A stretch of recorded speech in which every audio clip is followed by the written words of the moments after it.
জগতে টাকার চেয়ে বড় বাহাদুর কেউ নেই। টাকার চেয়ে প্রয়োজনীয় কিছু নেই। টাকা হলে বাঘের দুধের চাও খাওয়া যায়, রাধাকে নাচানো যায়, অসম্ভবকে সম্ভব করা যায়। তাই তো মানুষ টাকার পেছনে ছোটে, যে কোনো মূল্যে টাকা বানাতে চায়, উপার্জনের জন্য বেছে নেয় নানান পন্থা। টাকা উপার্জন করতে টাকা লাগে এমন কথা প্রচলিত রয়েছে। সেই সাথে টাকা উপার্জনের জন্য টাকার সাথে লাগে দক্ষতা, জ্ঞান, প্রতিভা। অর্থাৎ যেভাবেই টাকা উপার্জন করতে যান না কেন, কিছু না কিছু পুঁজি থাকতে হয়। তবে শুধু ভিক্ষাবৃত্তি করতে কোনোই পুঁজি লাগে না। যে পরিমাণ মানুষ তাদের অসহায়ত্বের জন্য ভিক্ষা করেন, তার চেয়ে বেশি মানুষ ভিক্ষা করেন নিজেকে কষ্টকর জীবিকা নির্বাহের ঝামেলা থেকে বাঁচানোর জন্য।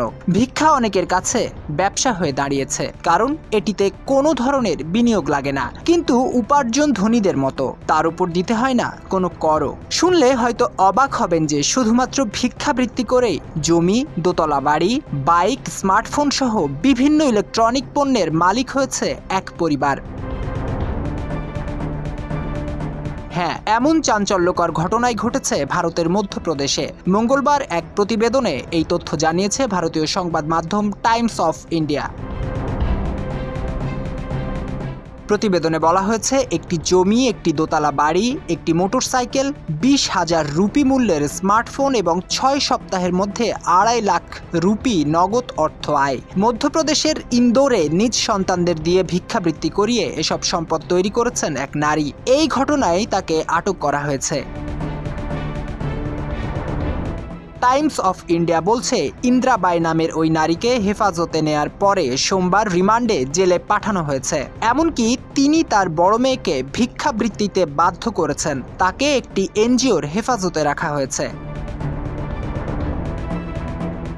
ভারতীয় সংবাদ মাধ্যম বলছে, রাজস্থানের গ্রাম থেকে মধ্যপ্রদেশের ইন্দোর শহরে এসে সেখানকার এক রাস্তার মোড়ে সপরিবারে ভিক্ষা করে লাখ লাখ রুপি অর্জন করেছে ওই পরিবার। স্বামী স্ত্রী নিজেরা তো ভিক্ষা করেনি, একই কাজে লাগিয়েছেন তাদের 5 সন্তানের 3 জনকে। বাকি 2 সন্তানকে তারা রেখে এসেছেন গ্রামের বাড়িতে।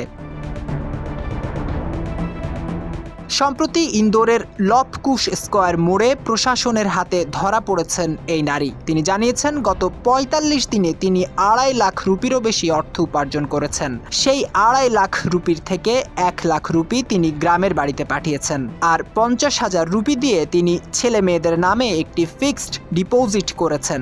বাকি টাকা নিজেদের পেছনে ব্যবহার করেছেন। অভিযুক্ত ওই নারী জানিয়েছেন, উৎসব বা বিবাহের মৌসুমে 2 সপ্তাহে তার 50,000 রুপি পর্যন্ত আয় হয়েছে।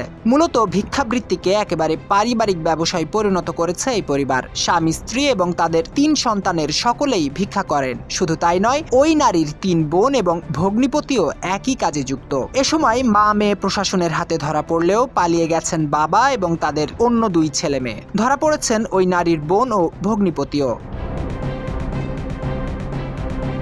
অবশ্য মধ্য ভারতে বর্তমানে সবচেয়ে বড় এবং সহজ ব্যবসা হয়ে উঠেছে ভিক্ষাবৃত্তি। শুধুমাত্র ইন্দোর শহরেই 7,000-এরও বেশি ভিক্ষুক রয়েছে। তাদের সকলেরই আয় রোজগার বেশ ভালো। এই 7,000 ভিক্ষুকের মধ্যে শিশুদের সংখ্যা 3,500-এর মতো। চালকরা সিগন্যালে গাড়ি থামালেই ঘিরে ধরে ভিক্ষুকের দল।